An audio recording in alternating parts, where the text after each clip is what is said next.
Hello students, देखिए आज हम देख पा रहे हैं रासायनिक अभिक्रिया के प्रकार। स्टूडेंट्स देखिए, इससे पहले वाली वीडियो में हमने जाना था रासायनिक अभिक्रिया किसे कहते हैं या रासायनिक समीकरण किसको कहते हैं, उसके बारे में हमने इसको विस्तार से जाना था। अब जो रासायनिक अभिक्रिया के बारे में हमने जाना था उसके प्रकार कौन कौन से प्रकार होते हैं, इनके बारे में देखिए एक एक रिएक्शन के बारे में हम लोग चर्चा करेंगे और जानेंगे इसको बहुत ही ज़्यादा विस्तार से। तो स्टूडेंट्स देखिए, सबसे पहले आपकी है योगात्मक अभिक्रिया या संयोजन अभिक्रिया।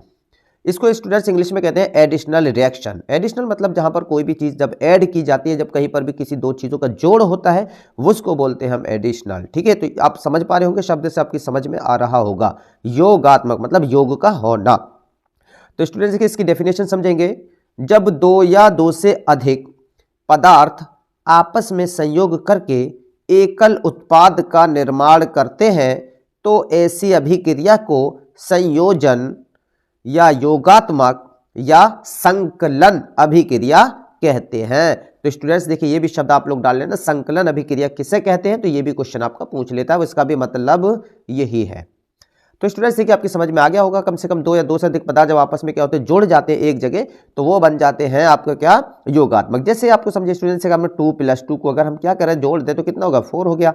इसका मतलब ये दो चीज आपकी जोड़ दी गई है। तो जब दो चीज जब आपस में जुड़ जाती है तो वो बन जाता है आपका योगात्मक। ठीक है, अब हम बात करते हैं इसको केमिस्ट्री के रूप में। तो केमिस्ट्री में क्या लेते हैं, जो भी हम प्रतीक या संकेत लेते हैं उनको आपस में जोड़ देते हैं।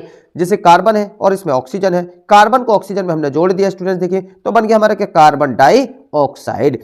इसका मतलब क्या है, आपका योगात्मक अभिक्रिया का एग्जाम्पल है। दूसरा एग्जाम्पल स्टूडेंट्स हम देखेंगे, जैसे CaO calcium oxide plus CO2 मतलब कार्बन डाइऑक्साइड। जब दोनों के एक जगह देखिए हमने मिला दिया तो ये जोड़ करके क्या बन गए, कैल्शियम कार्बोनेट। तो स्टूडेंट्स मैं समझता हूं आपकी ये बात समझ में आ रही होगी। तो इस तरीके से होता है योगात्मक अभिक्रिया। और आपका क्वेश्चन पूछ लिया जाता है योगात्मक अभिक्रिया किसे कहते हैं। अगर स्टूडेंट्स आप लोग 2024 यूपी बोर्ड एग्जाम की तैयारी कर रहे हैं तो मैं आपको बहुत सेलेक्टेबल नोट्स आपको लिखाऊंगा जो आपका रिलेटेड होगा बोर्ड एग्जाम। और बोर्ड एग्जाम में इसी तरीके के आपके प्रश्न पूछे जाएंगे और वो आपको इसी तरीके सोल्व करने हैं। तब नेक्स्ट को इक्वेशन की तरफ हम चलते हैं स्टूडेंट्स। तो दूसरी इक्वेशन है हमारी, जो रिएक्शन है वियोजन अभिक्रिया, जिसको कहते हैं हम डिकम्पोजिशन रिएक्शन। डिकम्पोजिशन, वियोजन। स्टूडेंट्स बिल्कुल आप लोग देखिए, समझना है आपको। यहां क्या हो रहा था, यहां पर योग हो रहा था, देखा ना हमने, योग हो रहा था मतलब जुड़ रहे थे। जब यही चीज में वियोग हो जाए, वियोजन का मतलब वियोग हो जाना, टूट जाना, मतलब अलग अलग हो जाना। अगर स्टूडेंट्स में इस रिएक्शन को बिल्कुल इसका उलट करा दूं, मतलब CO2 में से कार्बन अलग हो जाए और ऑक्सीजन अलग हो जाए, तो समझ जाओ कि क्या हो गया, वियोग हो गया। तो इसका मतलब वियोजन अभिक्रिया, जिसको कहते हैं डिकम्पोजिशन, मतलब अपघटन भी हम इसको बोल देते हैं। तो इसको समझेंगे स्टूडेंट्स अब डेफिनेशन के साथ। वह अभिक्रिया जिसमें एक अभिकारक, ठीक है, जिसमें एक अभिकारक अपघटित होकर दो या दो से अधिक उत्पाद बनाता है, वियोजन अभिक्रिया कहलाती है। अब स्टूडेंट समझ में आ गया ना, अभिकारक, ये तो आपको पता है ना। अभिकारक का मतलब क्या, देखिए स्टूडेंट्स, ये जो पार्ट होता है, ये वाला इधर वाला एरो से पहले वाला पार्ट, ये अभिकारक होता है, ये आपका उत्पाद होता है। ठीक है ना, जब कोई भी एक पदार्थ हो और किसने में टूट जाए, दो या दो से अधिक उत्पाद में टूट जाए, तो क्या कहलाएगा स्टूडेंट्स, वो आपका वियोजन अभिक्रिया कहलाएगा। तो ये FeSO4 × 7H2O, मतलब जो 7H2O जल के अणु है वो किससे जुड़ गए, फेरस सल्फेट से, जिसका नाम होता है हरा कशिश भी हम लोग कह देते थे। जब हमने इसको गर्म किया स्टूडेंट्स, तो ये किस में टूटा, फेरस सल्फेट। फेरस सल्फेट में अलग हो गया और इसका जो जल के अणु थे वो वाष्प के रूप में अलग हो गए। इसका मतलब ये क्या था, टूट गया, अपघटित हो गया। तो ये अभिक्रिया क्या कहलाएगी, आपकी वियोजन अभिक्रिया या अपघटन अभिक्रिया कहलाता है। अब स्टूडेंट्स जो ये अपघटन है, मतलब जो टूटते हैं अलग अलग, अब ये कई प्रकार का होता है। तो अब इसको हम जानेंगे वो कौन कौन सा होता है। तो स्टूडेंट्स देखिए, वियोजन अभिक्रिया निम्न प्रकार की होती है। अब कौन कौन से होते हैं, देखिए नंबर 1, इसको हम जानेंगे स्टूडेंट्स, देखिए एक एक करके हम सब चीजों को समझेंगे और जानेंगे भी। तो स्टूडेंट्स देखिए, पहली हमारी ऊष्मीय वियोजन, जिसको कहते हैं हम थर्मल डिकम्पोजिशन।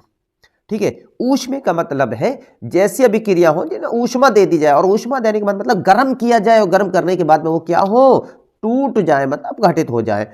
तो कैसे, देखो इसकी डेफिनेशन समझेंगे पहले। ऐसी अभिक्रिया है जिनमें अभिकारकों के अपघटन हेतु ऊष्मा के रूप में ऊर्जा का प्रयोग किया जाता है। मतलब इनका अपघटन करना है, अभिकारकों का, जो आपका अभिकारक है इसका अपघटन करना है, तो किससे होगा, ऊष्मा के द्वारा होगा। जैसे हम ऊष्मा देंगे, ऊष्मा कब मिलेगी, जब इसको हम गर्म करेंगे। जैसे हमने गर्म किया तो कैल्शियम कार्बोनेट टूट गया, किसमें, कैल्शियम ऑक्साइड में, और किसमें टूटा, कार्बन डाइऑक्साइड में। जब भी कोई भी अभिकारक, ठीक है, जब दो या दो से अधिक उत्पाद में टूटेगा तो वो क्या कहलाएगा? आपका वियोजन अभिक्रिया। और वियोजन अभिक्रिया किस किस के द्वारा होगा? पहली जो है आपकी ऊष्मीय वियोजन, अगर ऊष्मा के द्वारा अपघटन हो रहा है तो वो ऊष्मीय वियोजन कहलाएगा। तो स्टूडेंट्स आप समझ पा रहे होंगे, ठीक है। अब इसमें क्या उत्पाद बन गए? दो, एक उत्पाद तो ये बन गया, दूसरा उत्पाद आपका कार्बन डाइऑक्साइड ये वाला बन गया। समझ में आ गया ना स्टूडेंट्स? मैं उम्मीद करता हूं समझ में आ रहा होगा। अब चलते हैं हम इसमें नेक्स्ट की तरफ। दूसरा स्टूडेंट्स विद्युत अपघटन, जिसको कहते हैं इलेक्ट्रोलाइसिस। तो स्टूडेंट्स इस शब्द के मतलब से आपकी बात समझ में आ रही होगी। विद्युत का मतलब बिजली, इलेक्ट्रिक करंट के द्वारा जो अभिक्रिया का क्या हो? विघटन हो, अपघटन हो, ऐसी अभिक्रिया कहलाएगी आपकी क्या? विद्युत अपघटन अभिक्रिया। तो समझो इसकी डेफिनेशन। ऐसी अभिक्रिया जिनमें अभिकारकों के अपघटन हेतु विद्युत ऊर्जा का प्रयोग किया जाता है तो क्या कहलाते हैं स्टूडेंट्स? विद्युत अपघटन अभिक्रिया कहलाती है। और ऊष्मीय अपघटन में क्या था स्टूडेंट्स? विद्युत ऊर्जा की जगह, देखिए इस विद्युत ऊर्जा की जगह क्या था? ऊष्मीय ऊर्जा का प्रयोग हो रहा था, ऊष्मीय अपघटन थी, यही था ना। तो देखिए जैसे एग्जाम्पल समझेंगे, ये क्या आपका वाटर 2H2O के मॉलिक्यूल, विद्युत धारा, इसके अंदर हमने इलेक्ट्रिक करंट जैसे प्रवाहित करेंगे, विद्युत धारा डालेंगे तो क्या होगा? H2O हाइड्रोजन में और किसमें? ऑक्सीजन में अलग अलग टूट गया। जब ये टूट गया मतलब किसमें? दो या दो से अधिक उत्पाद बन गए ना, तो क्या हो गया आपका? अब बिजली के द्वारा हो रहा है तो विद्युत अपघटन हो गया। वैसे अभिक्रिया कौन सी है? वियोजन ही है ना, वियोजन अभिक्रिया। समझ गए ना? चलो भाई स्टूडेंट्स अब हम बात करते हैं, देखिए तीसरी अभिक्रिया के बारे में। तो स्टूडेंट्स देखिए तीसरी अभिक्रिया है आपकी प्रकाश रासायनिक अपघटन, जिसको इंग्लिश में कहते हैं हम फोटोकेमिकल डिकम्पोजिशन, ठीक है। अब इसमें क्या करना है? प्रकाश रासायनिक अभिक्रिया मतलब प्रकाश की जरूरत पड़ेगी, जैसे सूर्य का प्रकाश के द्वारा भी अपघटन होता है। वो कैसे होता है? देखिए ऐसी अभिक्रिया है जिनमें अभिकारकों के अपघटन हेतु प्रकाश ऊर्जा का प्रयोग किया जाता है। भाई ये तो बात है ना, प्रकाश ऊर्जा का। अगर ऊष्मीय ऊर्जा का प्रयोग होता है ऊष्मीय वियोजन, विद्युत ऊर्जा का उपयोग हो रहा था विद्युतीय वियोजन, प्रकाश ऊर्जा का उपयोग हो रहा था प्रकाश रासायनिक अपघटन हो गया। समझ गए ना? मतलब प्रकाशीय वियोजन भी हम इसको बोल देते। तो स्टूडेंट्स देखिए कैसे होगा? जैसे 2AgCl मतलब सिल्वर क्लोराइड के मॉलिक्यूल, सूर्य के प्रकाश हमने इसको दिया तो ये किस में टूट गया? आपका सिल्वर में टूट गया, जिसको हम रजत दर्पण कहते हैं। और एक क्लोरीन गैस इससे बाहर निकल गई, और इस गैस को क्या कहते हैं? ऊपर एरो के चिन्ह से हम रिप्रेजेंट कर देते हैं, क्योंकि गैस ऊपर को ही उड़ती है वायुमंडल में। तो स्टूडेंट्स देखिए जो वियोजन अभिक्रिया के तीनों प्रकार आपकी समझ में आ गए होंगे, मैं उम्मीद करता हूं। अब चलते हैं हम नेक्स्ट रिएक्शन की तरफ। तो स्टूडेंट्स देखिए ये रिएक्शन है आपकी विस्थापन। कौन सी है? विस्थापन अभिक्रिया, जिसको कहते हैं डिस्प्लेसमेंट रिएक्शन। अब स्टूडेंट्स इसको हम विस्थापन या प्रतिस्थापन भी बोल देते हैं। अब विस्थापन का मतलब होता है कि किसी भी चीज को उसके स्थान से हटा देना। अब कैसे हटाएंगे? पहले तो हम इसकी डेफिनेशन समझेंगे, उसके बाद में फिर इसको समझाएंगे एग्जाम्पल से। ऐसी अभिक्रिया है जिनमें अधिक क्रियाशील पदार्थ कम क्रियाशील पदार्थ को उसके विलयन से विस्थापित कर देता है, मतलब उससे हटा देता है। कैसे हटाएगा? देखो Fe बेटा, Fe मतलब क्या होता है? लोहा। अब ये क्या आपका कॉपर सल्फेट है, ये लोहा है। कॉपर सल्फेट में हमने लोहा डाला, जैसे ही लोहा डालेंगे तो लोहा क्या अधिक क्रियाशील है, किससे? कॉपर से। तो क्या करेगा? लोहा कॉपर को हटा करके सल्फेट के साथ खुद जोड़ जाएगा। तो देखो क्या बना? फेरस सल्फेट और कॉपर को अलग कर दिया। तो स्टूडेंट्स ऐसी अभिक्रिया क्या हुई? विस्थापन अभिक्रिया। और ये आप जानते ही है ना, जो अधिक ताकतवर लोग होते हैं वो अपने से कम ताकतवर व्यक्ति को क्या करते थे? उसकी सीट पे से उठा देते हैं नहीं? तो ठीक इसी तरीके से ये होता है। और ये वाली जो रिएक्शन है स्टूडेंट्स विद्युत रासायनिक श्रेणी से बनती है, और विद्युत रासायनिक श्रेणी को हम पढ़ेंगे इसी विज्ञान में चैप्टर नंबर 3 में। तो वहां उसका डिस्कशन और भी ज्यादा विस्तार से करेंगे विद्युत रासायनिक श्रेणी का। समझ में आ गया? अब इसके बाद चलते हैं नेक्स्ट, चौथी और भी रिएक्शन है। अब इस रिएक्शन को भी समझेंगे क्या है।